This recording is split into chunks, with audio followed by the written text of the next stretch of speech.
요한복음 20장 19절. 이날 곧 안식 후 첫날 저녁 때에 제자들이 유대인들을 두려워하여 모인 곳에 문들을 닫았더니 예수께서 오사 가운데에 서서 가라사대 너희에게 평강이 있을지어다. 이 말씀을 하시고 손과 옆구리를 보이시니 제자들이 주를 보고 기뻐하더라. 예수께서 또 가라사대 너희에게 평강이 있을지어다. 아버지께서 나를 보내신 것 같이 나도 너희를 보내노라. 이 말씀을 하시고 저희를 향하사 숨을 내쉬면서 가라사대 성령을 받아라. 너희가 누이 죄든지 사하면 사하여질 것이요 누이 죄든지 그대로 두면 그대로 있으리라 하시니라. 예수님이 십자가에 못 박혀 죽으셨다가 다시 신인 양성 1위로 부활하여 제자들에게 나타나신 이 모습을 여기에 말씀하고 있습니다. 부활하신 이 몸은 신령한 몸이 되었기 때문에 문들을 닫았더니 모든 문을 다 닫았단 말입니다. 문들을 하는 것은 문 하나만 있는 것이 아니고 여기저기 있는 문을 다 닫았다. 문을 닫은 것은 예수님의 제자들을 다 잡아 죽이려고 하니까 주일날 모여서 예배를 드리도록 하려고 이렇게 낮에도 모이지 못하고 저녁에나 모인 것입니다. 이랬는데 거기에 주님이 찾아오셔서 이렇게 주의를 지키는 여기에 주님이 오셔서 너희에게 평강이 있을지어다. 그러면 이 평강은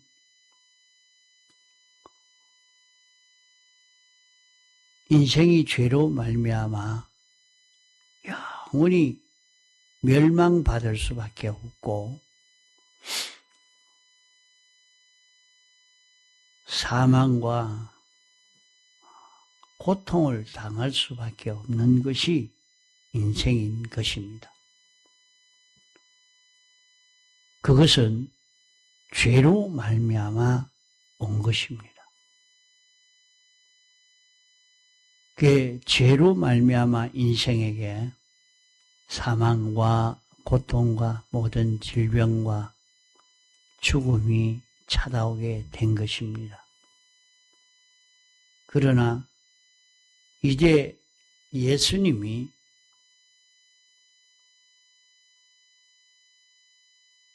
죽으심의 대속을 완성하시고 부활하심의 대속을 완성하여 우리에게 이 대속을 잊고 살도록 하기 때문에 이제 이 대속을 잊고 사는 자가 되면 평강을 누릴 수 있게 됩니다. 아무도 하나님도 해하지 않고 평안한 이런 세계가 이루어질 것을 말씀한 것입니다. 이 말씀을 하시고 손과 옆구리를 보이시니 왜 제자 도마가 예수님이 부활했다 하니까 믿지 않고 사람이 어떻게 죽었다가 다시 살아난단 말인가? 너희들이 헛것을 보았지 살아난 것은 아니다. 이렇게 도마가 부인하는 도마가 되니까 예수님이 주일날 모인 제자들에게 나타나서 도마야, 내가 손가락으로 못자국, 창자국을 한번 만져봐라. 그리고 믿지 않는 자가 되지 말고 믿는 자가 되어라 했습니다. 이 부활하신 주님을 만나고 난 뒤에는 도마는 복음을 전하기 위해서 인도까지 이렇게 와서 복음을 전하면서 나중에 순교의 제물이 되기도 한 것입니다. 확실히 예수님이 부활했다. 근데 그 몸은 보일 수도 있고 안 보일 수도 있고 문을 닫아도 들어올 수 있고 이런 몸이 신령한 몸인데 이런 몸으로 완전히 나타나신 것입니다. 또 너희에게 평강이 있을지어다.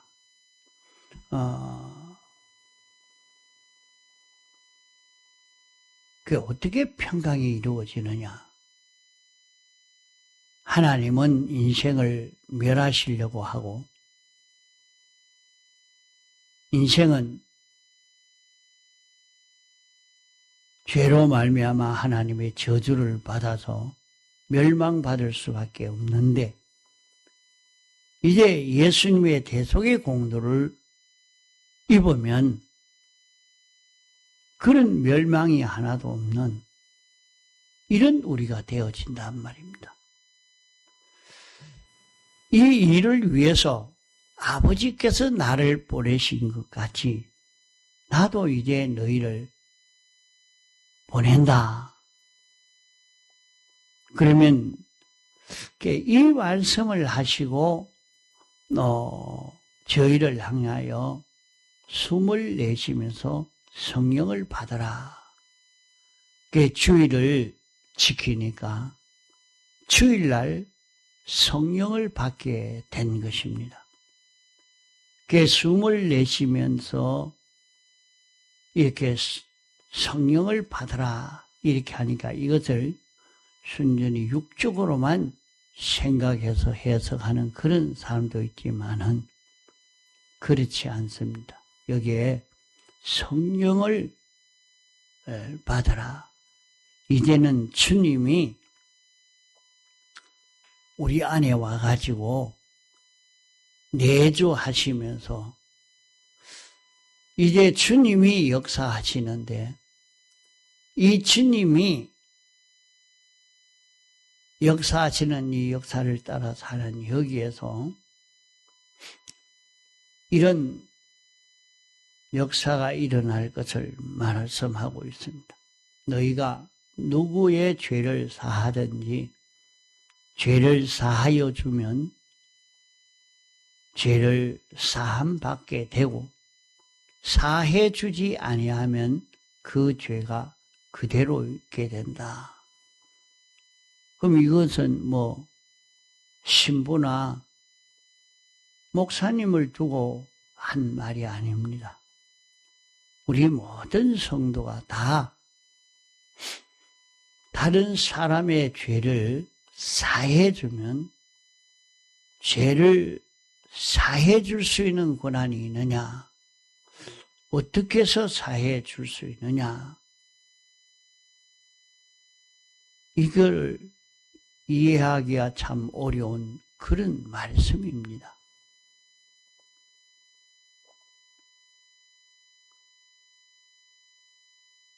죄를 사하는 것은, 죄를 사함받는 것은 주님의 죽으심의 대속과 부활하심의 대속을 입어야 합니다. 이 대속을 입으면 우리는 죄사함을 받은 자가 되고, 이 대속을 전해서 이 대속을 잊고 살도록 하면은 그도 죄사함을 잊게 되는 것입니다. 그러나 이것을 전하지 않고 있으면 그 사람은 죄사함을 입지를 못한다. 죄가 그대로 있다. 이렇게 말씀을 했습니다. 자, 이렇게 앞에 성령을 주시고, 성령을 주시면서 이제 너희에게 죄 사하는 권세를 주셨다 하는 것을 여기 말씀하고 있습니다. 그러면 오늘 우리는 성령이 우리에게 와서 역사하는데, 그 성령은 진리로 역사하고 그 진리는 말씀으로 우리에게 역사합니다. 그러면 거기에 성령이 와서 역사하는 것은 무슨 역사냐? 그 역사가 주님의 죽으심의 대속과 부활하심의 대속의 역사로 역사하는 것을 말씀합니다. 이 역사로 역사하기 때문에 이 은혜를 입은 사람이면 그는 죄 사함을 받게 될 것을 말씀합니다. 자, 그러므로 우리는 우리가 이 받은 구원이 무엇이냐? 우리가 받은 구원은 죄 사함을,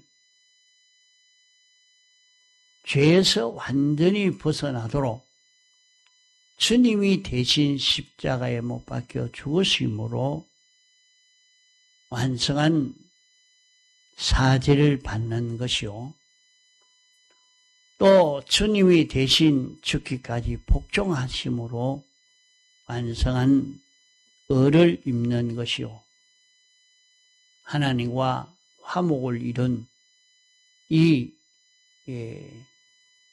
화목을 받는 것입니다. 늘 이것을 설명을 하면서 하나님과 화목을 이룬다.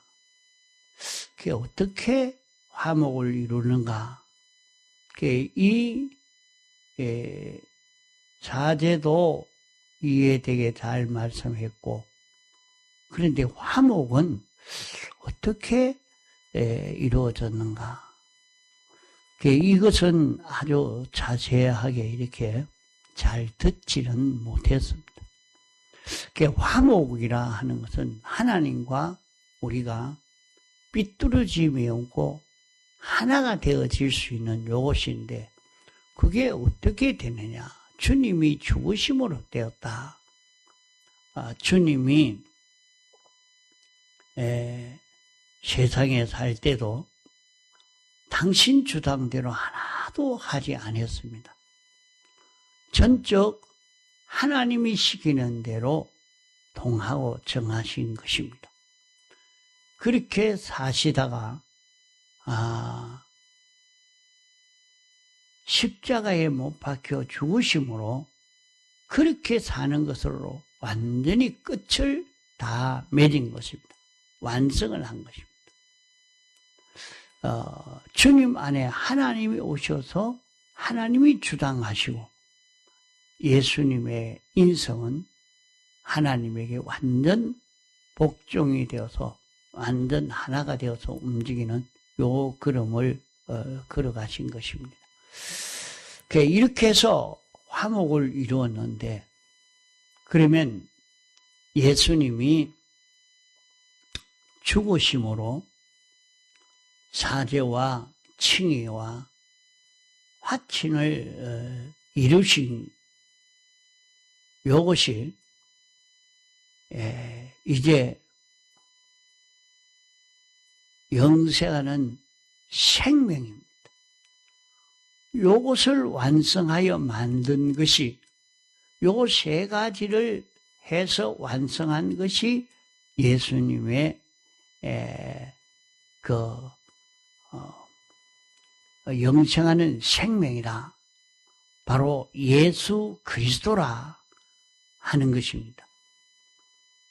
그러면 이 영생하는 생명을 새로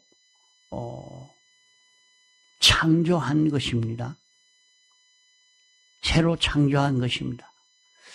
그러면 이 생명을 예수님이 새로 창조해서, 이 창조가 하루아침에 이루어진 창조가 아닙니다. 영원전 하나님의 목적과 예정과 창조와 주권 개별 섭리의 역사로 하나님이 사람 되어 오시고 죽기까지 복종하시고 십자가에 못 박혀 죽으심으로 완성한 이 생명입니다. 시간으로 보면 영원 전부터 하나님이 자존하실 그때부터 시작해서 구약 4천년이 지난 그때까지가 되겠죠. 그러면 그런 오랜 세월을 걸쳐서 창조한, 영원히 살 수 있는, 영원히 정죄받지 않고 하나님과 하나 되어 살 수 있는 이 생명을 새로 창조했다 말입니다. 자, 이 생명을 우리에게 새로 출생시킨 것입니다. 그것을 두고 우리는 거듭났다, 그렇게 말합니다. 그러면 오늘 우리 안에는 모두가 택함받고 부르심받아 예수 믿는 사람이면 그 사람 안에 예수 그리스도가 다 계십니다. 어떻게 나에게만 있는 게 아니고 모든 성도에게 다 예수 그리스도가 있을 수 있을까?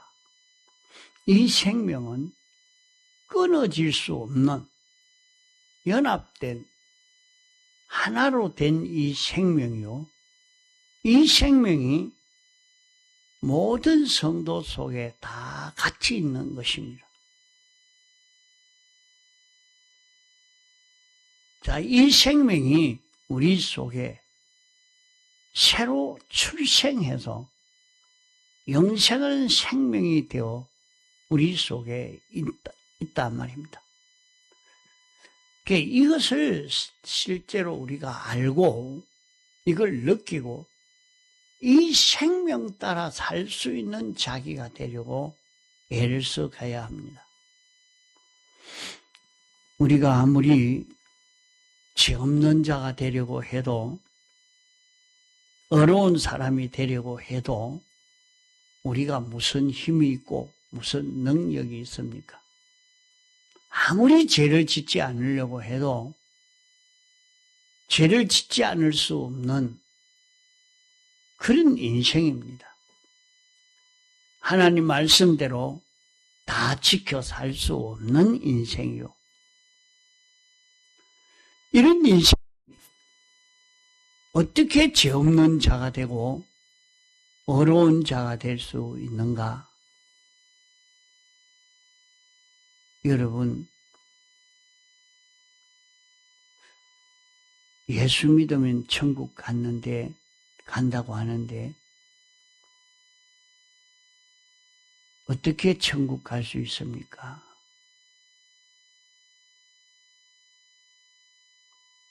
천국 가는 사람이 죄인이 갈 수 있습니까? 의인이라야 갑니까? 의인이 되어야 됩니다. 죄가 없는 사람이 되어야 됩니다. 그러면 죄가 없습니까? 자기 속에 죄가 있는 것을 자기가 환하게 아는데, 아니요, 나는 죄가 없다. 어떻게 죄가 없단 말이까?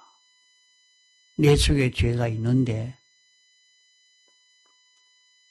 이 모든 것을 이해하고 깨달아 간다는 것이 참 어려운 일입니다. 내 안에 영생하는 생명인 예수 그리스도가 계신다는 것을 믿을 수 있어야 됩니다. 이게 믿어져야 됩니다. 주님이 우리 속에 새로 잉태되게 되어서 우리는 하나님의 아들이고 죄를 완전히 멸한 요 생명이 내 안에 있는 것입니다. 죄 짓는 내 생명도 내 속에 있습니다. 그것은 죽은 생명입니다. 그러므로 택함받고 부르심 받은 모든 성도는 죽은 생명이 있고 영생하는 생명이 있는 두 생명이 있습니다. 사람은 죽은 생명으로 살아 완전히 죽어가는 것이 인생인데, 이 속에 영생하는 생명이 심겨져서 이 생명 따라 살 때 죽은 것이 다 살아나게 되는 것입니다. 그래서 영생하는 생명을 따라 산 이것이 하늘나라 가는 것입니다. 이게 천국 가는 것입니다. 그러므로 세상에 사는 동안 우리는 내 안에 있는 영생하는 이 생명 따라 움직일 수 있는 자기가 되도록, 이 생명 따라 움직이는 마음의 요소가 되고 몸의 요소가 되어지도록 있는 힘을 다 기울여 살아야 합니다. 우리의 영은 단일체이기 때문에 단일성의 요소가 영입니다. 그래서 영의 구원은 단번에 이루어진 것입니다. 한 번만에 이 생명이 우리 속에 들어오자마자 이 영은 완전 구원을 다 이루었고, 이제 종합체로 되어 있는 심신만 구원을 이루어 가면 되는데, 그것은 종합체이기 때문에 하나하나 구원을 이루어 가야 되는 것입니다. 그래서 수많은 현실 속에서 수많은 우리의 심신의 요소 하나하나가 영생하는 생명과 연결되어서 생명으로 인하여 사는 자기만 되면 죄 없는 자로, 의로운 자로, 하나님과 하나 된 자로 사는 이 자기가 되는 것입니다. 그러므로 이렇게 살기를 우리가 연습하고 이 걸음을 걷는 데서 우리는 천국을 이루고 영생을 이루며 사는 그런 우리가 되는 것입니다. 세상에서 여러 가지 일을 하지만은 거기에서 우리는 영생하는 생명 따라 움직이는 마음의 요소와 몸의 요소가 되도록 하는 데에 힘을 다 기울여 사는 이것이 우리의 걸어갈 걸음입니다. 이렇게 살기만 하면 자기도 모르게 자기의 세상 삶이 굉장히 실력이 있는 자가 됩니다. 껍데기로 보면 그렇게 실력이 있는 자 같지 않지만은 돌아보면 그의 한 일은 완전히 되어집니다. 영생하는 생명으로 인하여 살기만 하면 완전히 되지만은 이 생명과 끊어져서 살면 완전히 사망인 것입니다. 심신의 그 요소는 설 수 없는 요소가 됩니다. 구원을 얻지를 못하는 것입니다. 그래서 우리는 현실마다 내 심신의 요소가 살아나는 구원의 은혜를 입어야 합니다. 통성으로 기도하시다가 자유하시겠습니다.